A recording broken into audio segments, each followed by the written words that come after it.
Boa noite, meus irmãos. Boa noite. Nós precisamos nos manter acordados, principalmente porque esse é o momento de ouvirmos a palavra de Deus. E a leitura que eu quero propor está em 1 Tessalonicenses. 1 Tessalonicenses, capítulo 5, versículo 11. Vamos ler juntos? 1 Tessalonicenses, capítulo 5, versículo 11. É o mandamento que nos traz o Senhor e está entre os mandamentos de mutualidade. Então vamos ler juntos. Consolai-vos, pois, uns aos outros e edificai-vos reciprocamente, como também estáis fazendo. Mais uma vez. Consolai-vos, pois, uns aos outros e edificai-vos reciprocamente, como também estáis fazendo. O apóstolo Paulo, neste texto, está falando da vinda de Jesus e de como a esperança em Cristo é um consolo. Mas esse consolo precisa ser transmitido uns aos outros. Nós precisamos lembrar para trazer para encorajar biblicamente. Nós já falamos sobre os pré-requisitos para uma comunicação bíblica, que são as virtudes de Cristo mencionadas em Efésios 4, humildade, mansidão, longanimidade e tolerância. Nós falamos também sobre as várias características da comunicação bíblica, o que deve ser evitado, palavras agressivas, certo? Palavras agressivas e maliciosas, palavras indecentes, palavras que expressam amargura, e o que deve ser cultivado, palavras boas para edificação, palavras que atendam à necessidade, palavras que transmitem graça, palavras que expressam compaixão, que expressam gratidão e louvor. Vimos tudo isso baseados em Efésios capítulo 4, do verso 25 até o capítulo 5, verso 21. Hoje pela manhã nós falamos sobre a confrontação bíblica. Mostramos como a comunicação pode ser desonesta e qual a alternativa bíblica para isto. E nesta noite eu quero encerrar com o encorajamento. Nós precisamos comunicar encorajamento bíblico. E eu quero começar falando sobre algumas atitudes equivocadas no encorajamento. Nós muitas vezes queremos encorajar, mas fazemos às vezes erradamente, não baseados em princípios da palavra de Deus, mas talvez no senso comum, na sabedoria popular, ou na nossa herança familiar, ou mesmo em opiniões particulares e filosofias desenvolvidas ao longo da vida, através dos desafios que nós vivenciamos.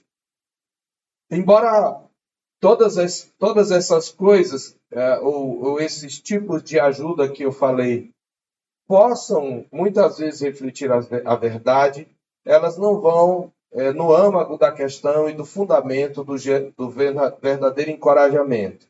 E eu tiro esse primeiro ponto do livro Relacionamentos, uma confusão que vale a pena, de Timothy Lane e Paul Tripp.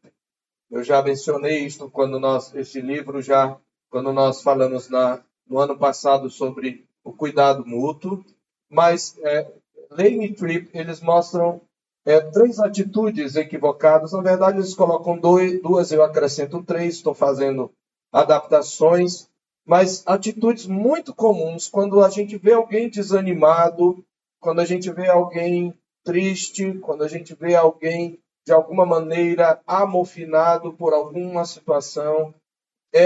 Essas não são as únicas atitudes, mas eu vou colocar e destacar o que eu penso serem as principais 3. Primeira atitude equivocada é tentar resolver para o outro o problema que gerou a tristeza ou o desânimo. Muitas vezes nós queremos resolver o problema. O aconselhamento, meus irmãos, e nós estamos tratando, no final das contas, né, da comunicação bíblica, a fim de que nos instruamos e aconselhemos uns aos outros, que é um ministério para todos os crentes. O aconselhamento não visa a resolver os problemas do aconselhado. Então, muitas vezes, você quer ajudá-lo a apontar soluções para aliviar o problema, para retirar o obstáculo, para, de alguma maneira, talvez fazer desaparecer o desafio. Nós precisamos tomar cuidado com essa tentação, porque esse não é o alvo. E você pode explicar para ele muitas vezes nós tentamos trazer algum alívio, né? Trazendo para a pessoa soluções e às vezes deixando de dar a ela a oportunidade de amadurecer, de reagir piedosamente, porque o problema que ela está enfrentando não é o problema maior, não deve ser o foco. Mas o que deve ser o foco é a forma como a pessoa está enfrentando o problema. A motivação do seu desânimo, da sua desistência, da sua tristeza.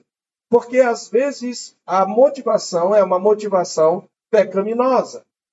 Então, se nós simplesmente queremos resolver o problema, retirando o obstáculo, ensinando-a como retirar o obstáculo, nós não estamos produzindo um genuíno consolo. Talvez facilitando as coisas para ela.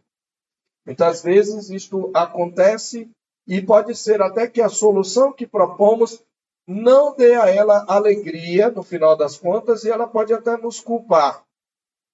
Então, nós precisamos tomar cuidado, porque o alvo de aconselhar, de consolar, não é tentar resolver o problema que gerou a tristeza ou o desânimo.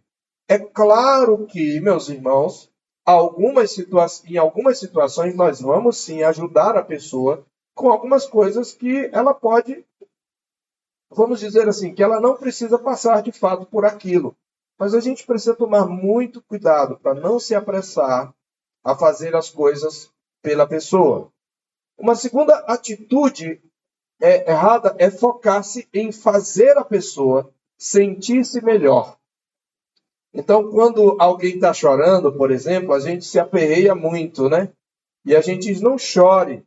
Quando, na verdade, muitas vezes, o choro é importante para que ela coloque para fora aquilo que ela está sentindo. Então, às vezes, você diz, olha, não chora não. E, às vezes, vem esse não chora não, vem mais de um desconforto nosso com o choro do que com o problema da pessoa propriamente.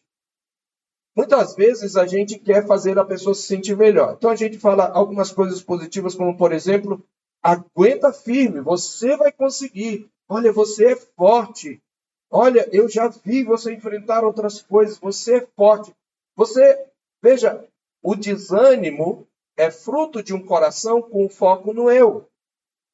Quando eu tenho foco no eu, e eu fracasso nos meus desafios, eu fico desanimado. Ou eu posso ficar zangado. Então, se você faz isso, você você mantém e intensifica o foco no eu, além do que traz vamos dizer assim, um sentimento ilusório de uma autoconfiança que é sempre pecaminosa. A autoconfiança, a confiança em si mesmo é pecaminosa. Então, aguenta firme, você vai conseguir. Ou, é muito comum essa daqui, né? Olha, vai dar tudo certo. Olha, fique tranquilo que vai dar tudo certo. Alguns até melhor, né? Profetizam dizendo, já deu tudo certo. O que é dar tudo certo? Essa é uma pergunta que devemos fazer. O que é o dar tudo certo? É aquilo que está entristecendo a pessoa deixar de acontecer? Não necessariamente. Porque se todas as coisas cooperam para o bem daqueles que amam a Deus, o dar tudo certo não é sempre que vai ter um final feliz. Como é que eu posso prometer isso? Se for, por exemplo, uma pessoa que está doente na família. Às vezes vai dar tudo certo, a pessoa morre no outro dia. Como é que fica aí a tua profecia? Né? Você foi achado um falso profeta. Então, dar tudo certo é algo muito genérico. E normalmente a gente faz um tipo de avaliação como assim, algo desagradável deixa de acontecer e coisas agradáveis vão acontecer.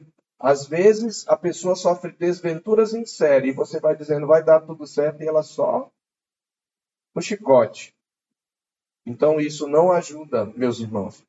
Afirmações, claro, podem oferecer conforto temporário, mas nunca levam a uma transformação duradoura. No melhor dos casos, resultam em uma mudança temporária no estado de ânimo, que normalmente evapora assim que a pessoa é novamente confrontada com a sua dificuldade, porque não deu tudo certo. Então, vai dar tudo certo é uma frase genérica que nada diz, nada faz além de criar uma ilusão. Olha, fique firme, porque o que não te mata te faz mais forte. Não necessariamente. Tem coisa que não nos mata e nos faz mais fracos. Depende de como reagimos. Então, essa ideia, ela é uma corruptela de algo que é bíblico. Uma corrupção de algo que é bíblico.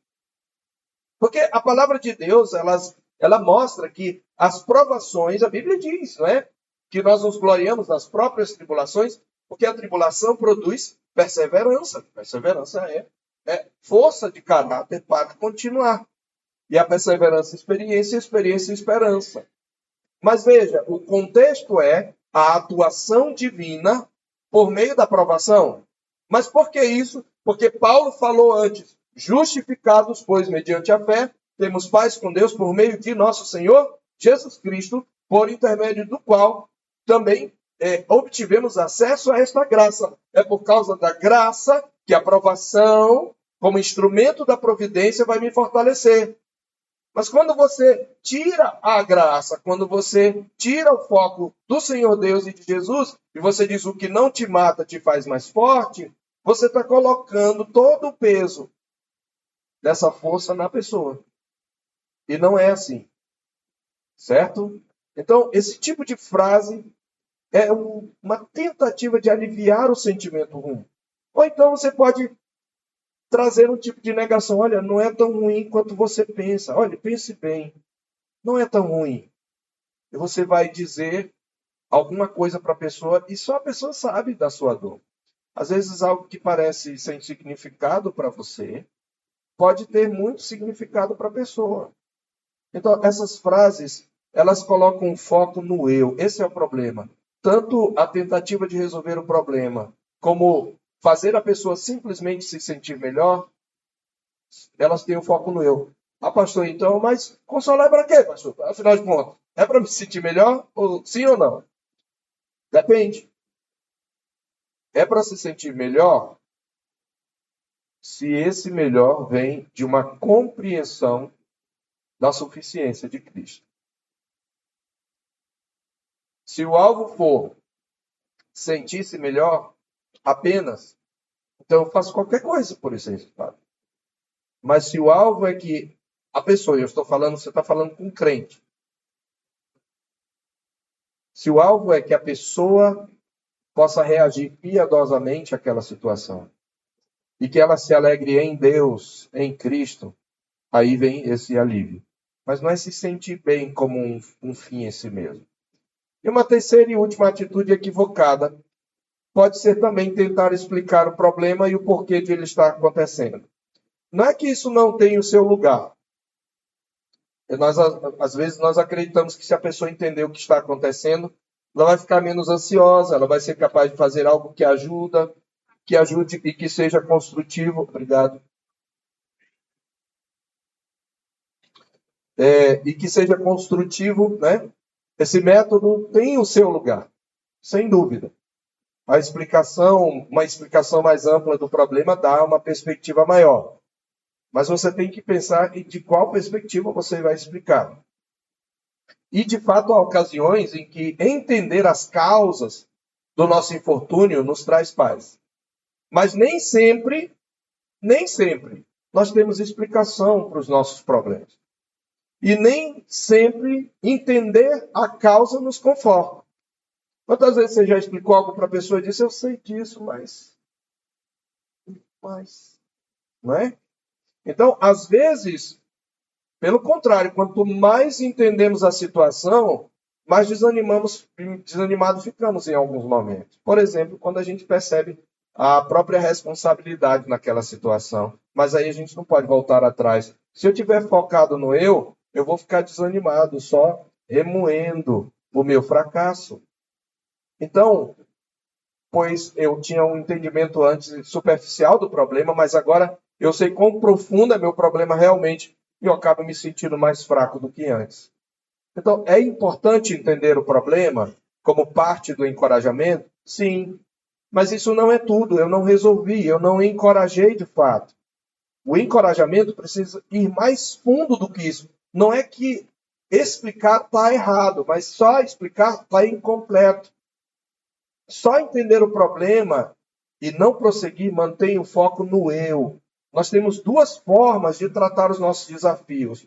Duas formas de agir e reagir. O foco no eu e o foco em Cristo. O foco no Senhor. Então essas são formas equivocadas.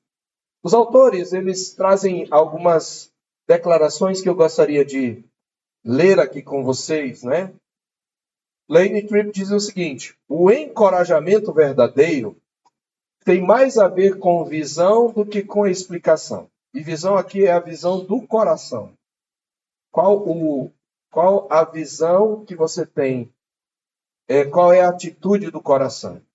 A visão espiritual, dizem os autores, é uma dádiva preciosa e uma habilidade essencial da vida.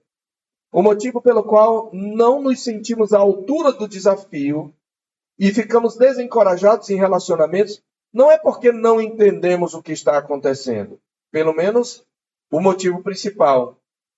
Nós nos sentimos desencorajados porque não vemos a Cristo. Enquanto o foco for no eu, o eu fracassa, irmãos. O eu é impotente. O eu peca, toma atitudes erradas. Então, o desencorajamento sempre vem quando nós tiramos os olhos de Cristo, como Pedro fez quando caminhava sobre as águas. Então, os autores concluem que muito mais do que sentimentos agradáveis e compreensão correta que podem acontecer, Cristo me dá razão para continuar com algo que sem Ele já me teria derrotado há muito tempo. Isso, meus irmãos, porque esse é o ponto. Encorajamento, portanto, não se trata somente de fazer alguém se sentir e pensar melhor. Encorajamento envolve estimular a imaginação espiritual para que eu aprenda criativamente a aplicar a minha união com Cristo, a ação de Cristo na minha vida, àquele desafio.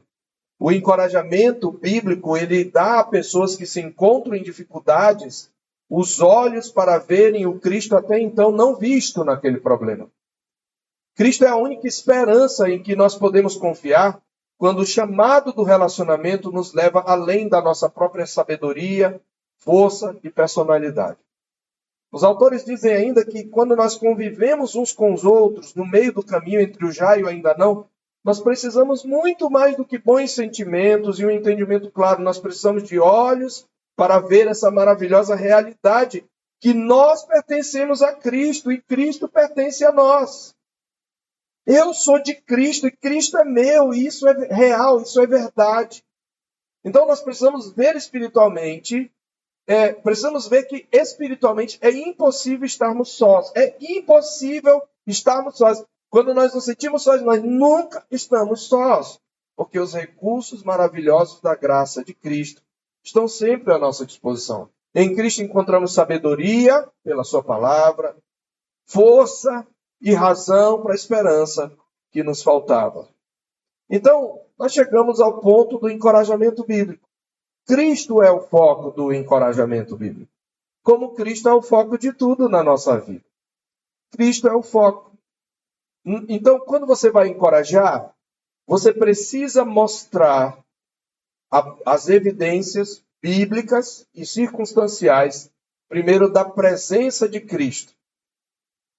O encorajamento envolve relembrar a pessoa que Cristo está com ele. É aquilo que o Palmer Robertson chama de princípio Emmanuel. O objetivo do encorajamento é ajudar as pessoas a desenvolverem aquela mentalidade de Cristo está comigo. Porque quando eu vejo Cristo, eu entendo que posso depender de alguém além de mim. Ele está aqui. Ele é capaz de fazer aquilo que eu nunca poderia fazer. Ele vai onde meus familiares, meu marido, minha esposa não pode ir. Então, por exemplo, você está numa situação em que o seu pai ou sua mãe não podem assisti-lo, talvez num leito de hospital, e alguém vai visitar, e a pessoa, para ajudar, porque você está desanimado, tem um celular e coloca você para falar com seu pai ou sua mãe ou aquela pessoa que você queria ter presente. Isso não é ruim, mas é incompleto, porque quando você sair de lá e levar o celular, vamos dizer que ele não possa, ele vai ficar só. Mas se você mostra que quando todo mundo sair, Cristo continuará com ele e nele, e que ele pode usar desse recurso da graça pela oração, pela busca, pedindo a paz que excede todo entendimento, e quando você o leva a declarar para si mesmo, como está no Salmo 46, 1, 2, Deus é o nosso refúgio e fortaleza, socorro bem presente nas tribulações. Portanto, não temeremos ainda que a terra se transtorne e os montes se abalem nos seios dos mares, ainda que as águas tumultuem e espumejem e na sua fúria os montes estremeçam. São coisas que precisamos falar a nós mesmos o tempo todo. Então você precisa lembrar a presença de Cristo. O foco do encorajamento bíblico envolve também exatamente as promessas de Cristo. Lane e Tripp dizem que quando vejo a Cristo, eu entendo que posso depender de alguém além de mim. Já falei isso, né? Então, as promessas de Cristo. Irmãos, nós temos muitas promessas. O Senhor Jesus fez uma promessa em Mateus 28, eis que estou convosco. Olha que ele usa o presente, embora ele esteja falando de tempo futuro, todos os dias até a consumação dos séculos. Então, meus irmãos, Cristo nos deu promessas que podem alterar de forma radical a maneira em que reagimos a dificuldades relacionais. E nós precisamos crer que Ele está conosco. E se você diz, eu sei que Ele está comigo, mas eu queria que... Então você não entendeu a suficiência de Cristo. Talvez o que você precise seja encorajar a pessoa a parar de orar pela resolução do problema, talvez porque ela já orou demais, e pedir que a presença de Cristo seja palpável na sua vida, que a paz que excede todo o entendimento, que guarda o coração e a mente em Cristo, estejam presentes. E você vai orar com a pessoa e lembrar disso. Olha, eu sei que essa situação é difícil. E o que eu puder fazer para aliviá-la, eu vou. Mas você precisa esperar e você precisa descansar na suficiência de Cristo. Eu posso encorajar a pessoa lembrando daquilo que foi prometido. E quando eu repito a palavra de Deus, eu tenho que confiar, irmãos, que a palavra de Deus é poderosa. Então eu preciso usar a palavra de Deus. Eu posso encorajar lembrando daquilo que foi prometido. E como eles dizem, os autores, essas promessas não devem ser vistas como irrealidades místicas em um céu cor-de-rosa, mas como uma avaliação verdadeira e precisa dos recursos que eu tenho como um dos filhos de Deus. Eu tenho Cristo em minha vida, como nós cantamos, não é? Eu tenho tudo, nada me falta. É o que nós cantamos. De repente, cantar, se você tem uma boa voz, no momento de aflição, para a pessoa é bom. Use sua voz, se você tem uma voz boa, né? Afinada, agradável. Então, quando eu tento mostrar, quando nós tentamos mostrar, muitas vezes, às pessoas a relação que existe entre as promessas de Cristo e sua situação, talvez elas possam reagir, a princípio, de forma negativa. Talvez achando que as promessas de Deus são uma ilusão espiritual, que tem o propósito de só fazê-las se sentir bem em relação àquilo que as incomoda. Mas as promessas de Cristo, elas não são sonhos. Elas não são sonhos imaginários, né? Como eles dizem aí no livro, de um emocionalismo espiritual. As promessas de Cristo são a verdadeira identidade do crente. As promessas do Evangelho providenciam a única perspectiva exata daquilo que eu realmente necessito, a única imagem confiável do meu verdadeiro potencial de transformação. O encorajamento bíblico, ele ajuda as pessoas a medirem com precisão o seu potencial em Cristo. Outras promessas. O Senhor Jesus diz, não se turbe o vosso coração. Credes em Deus, crede também em mim. Pois vou preparar-vos lugar. Na casa de meu pai há muitas moradas. Se assim não for, eu não teria dito. Pois vou preparar-vos lugar. E quando eu for, eu vos preparar lugar, eu voltarei e vos receberei. Para mim mesmo, para que onde eu estou, estejais vós também. Vinde a mim todos os que estáis cansados e sobrecarregados, e eu vos aliviarei. Tomai sobre vós o meu jugo e aprendei de mim, que sou manso e humilde de coração, e achareis descanso para a vossa alma, porque o meu jugo é suave e o meu fardo é leve. Mas toda promessa que está na palavra de Deus é promessa relacionada a Cristo. Existem vários versículos da palavra de Deus que nós podemos trazer e ler para a pessoa. E se você estudou aquele versículo, explicar. De repente é algo sobre o que já foi pregado na igreja, você tem as notas. E você tem que, obviamente, ouvir a pessoa primeiro e trazer, então, um consolo, um conforto. Então, as promessas de Cristo são o foco que nós temos para o qual temos que apontar. Terceiro, o nosso potencial em Cristo. Isso é interessante, né? Porque nós não somos capazes de nada por nós mesmos. Mas nele, nós tudo podemos. Então, aí sim você vai falar do potencial da pessoa. E veja, estou falando encorajamento para crentes. Se não é crente, você tem que trazer o evangelho primeiro. Tá? Então, não há consolo fora do evangelho e fora de Cristo. Não há consolo real. Pode haver um alívio temporário, mas não há consolo real. Então, você precisa trazer esse ponto.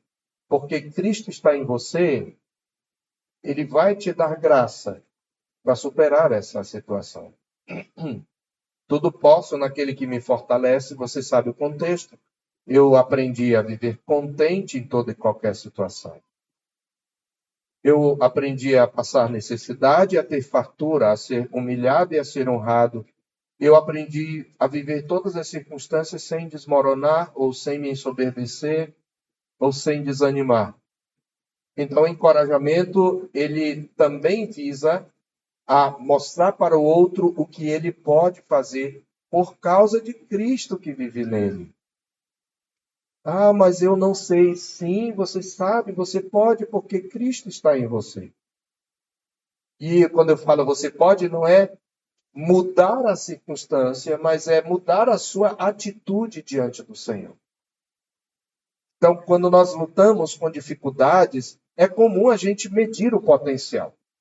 E nós fazemos uma avaliação de nós mesmos para saber se nós possuímos habilidades necessárias para vencer a dificuldade. O problema é que, como dizem Lane e Tripp, a maioria de nós é de avaliadores pessoais ruins. Porque quando a gente faz a conta e a gente soma tudo que define o potencial que a gente tem, a gente se esquece de acrescentar o recurso mais importante, que é Cristo. Então, a verdade radical sobre o nosso potencial, dizem os autores, é que, como filhos de Deus, nosso potencial é Cristo. E ver-nos de outra forma não é bíblico. Ver-nos de outra forma não é bíblico. Em Gálatas, Paulo diz, já não sou eu estou crucificado com Cristo, logo já não sou eu quem vive, mas Cristo vive em mim, e esse viver que agora tenho na carne, vivo pela fé no Filho de Deus que me amou, e assim mesmo se entregou por mim. Essa sim é uma avaliação precisa do nosso potencial pessoal. Certo? Então, esse é o ponto. Então, quando nós nos lembramos de que nós nunca estamos sozinhos, nós começamos a estudar as promessas de Cristo para nós. E isso nos anima.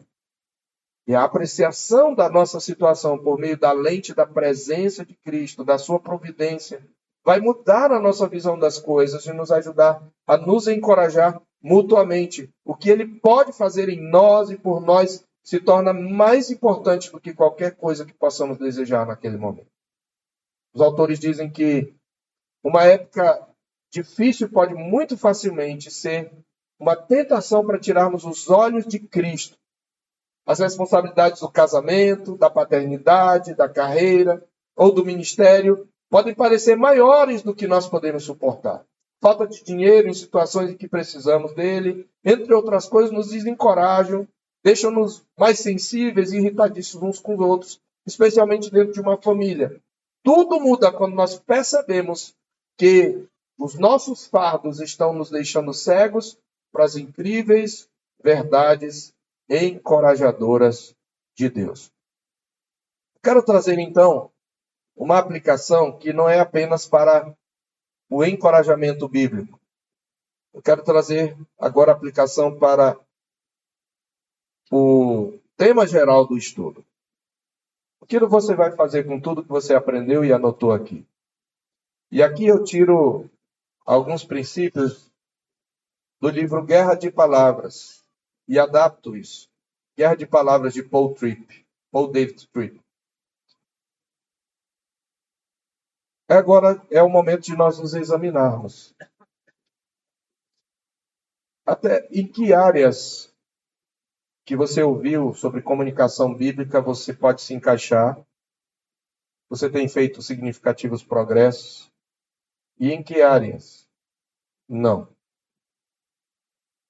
Pare um pouquinho para pensar. Para você saber a resposta, eu quero propor, então, primeiro, examine o seu fruto. Qual é o fruto?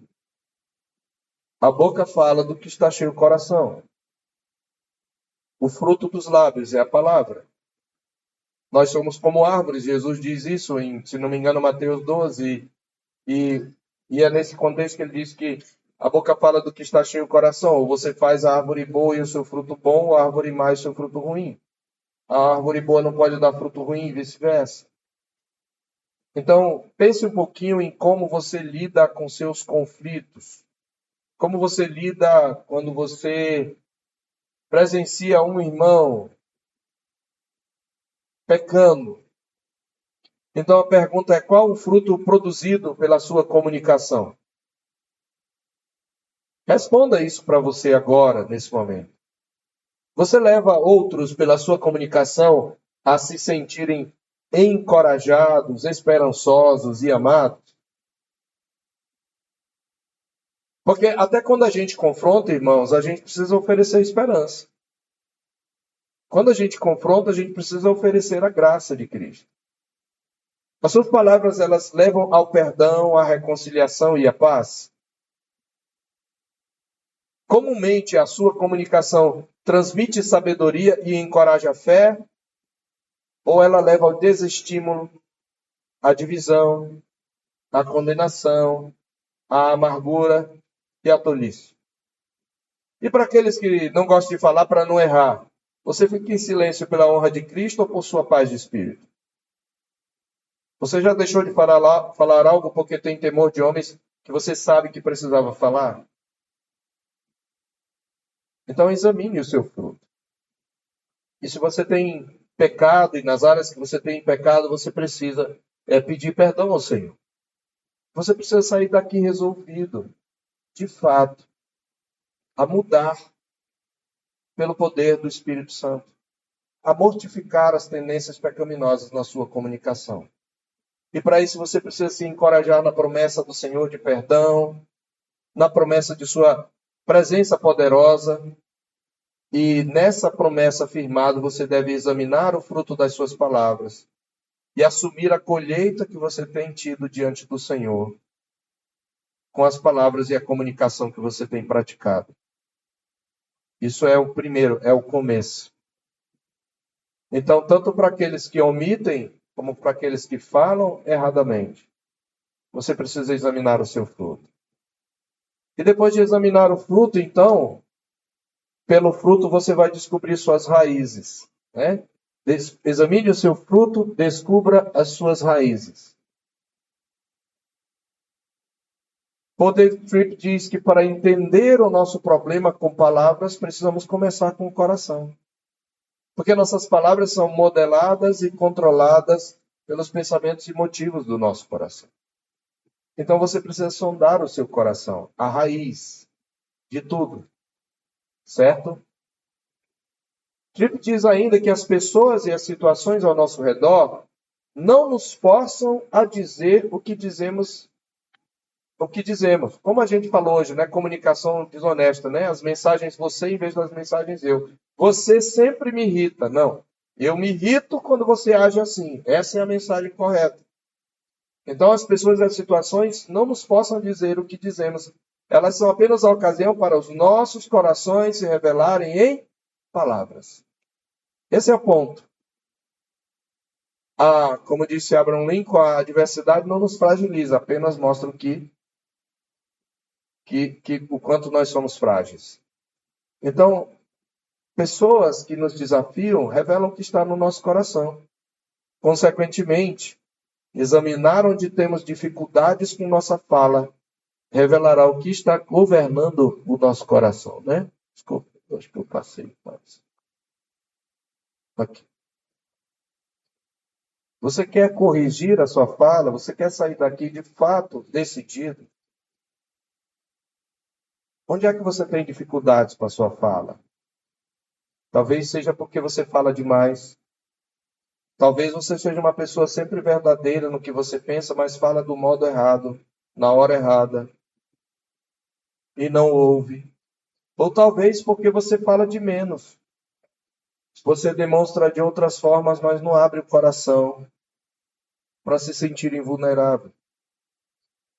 A atitude sua na fala e a dificuldade que você tem revela o que governa o seu coração. Então, descubra as suas raízes. Mas, em descobrindo, não ceda ao remorso, né? Essa é a última da nossa aplicação. Não ceda ao remorso, que é diferente do arrependimento. Tá? É fácil ser engolido pelo remorso. Ficar paralisado, se perguntando, mas, poxa, se eu não tivesse... Ou então se desviar dizendo, não tem jeito mesmo, eu vou viver assim. Ou porque você não consegue esperar o tempo de Deus. Lembre-se, Cristo é o maravilhoso conselheiro. E ele sabe exatamente quanta verdade somos capazes de compreender e tolerar. O que é que isso tem a ver com o teu problema? Isso é uma coisa para você dizer para quem está com problema. Que às vezes você não consegue vislumbrar a solução, porque o maravilhoso conselheiro entendeu que você ainda não é capaz de compreender e tolerar aquilo. Deus se revela passo a passo, irmãos, para nós. Ele sempre agiu assim. Ele se revela de maneira progressiva. E isso ocorre na vida.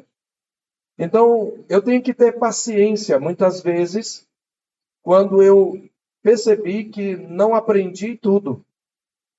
Eu me arrependo, mas eu não devo ficar remoendo. Eu tenho que lembrar que o Deus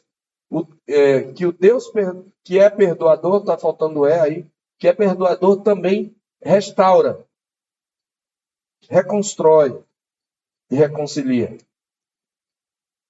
Eu preciso, então, em quarto lugar, tomar posse da esperança no Evangelho. Nós ficamos sobrecarregados, temerosos e tímidos quando nós nos esquecemos de quem nós somos em Cristo. E Tripp afirma, nós somos recipientes da graça que transborda sempre que nosso pecado excede. Sim, nosso pecado nos desconcerta, mas ele não irá desconcertar o Salvador. Sua vida, morte e ressurreição garantem a vitória. Nós temos que passar a vida inteira assim, esperando no Senhor. E a cada vitória louvar a Deus, e a cada derrota nos levantarmos e continuarmos procurando corrigir aquilo que estava errado. Porque a graça de Deus está disponível para nós em cada situação e relacionamento das nossas vidas. E essa graça não se aperfeiçoa na nossa força. Ela não se aperfeiçoa nas nossas virtudes. Ela se aperfeiçoa na nossa fraqueza. Então, eu espero que você, de fato, saia daqui. E quando chegar em casa, eu quero, você que tem anotado, eu quero encorajá-lo a retomar isso em casa. Tire um dia tranquilo para você meditar nessas coisas e orar sobre elas, sobre cada um desses pontos que você aprendeu, pedindo que o Senhor Deus te conceda graça e disposição para cultivar uma comunicação bíblica, mesmo que os seus objetivos não sejam atingidos, mesmo que aquilo que você espera não aconteça. Porque se o outro não mudar, mas você mudar, então já valeu a pena. Cristo foi glorificado.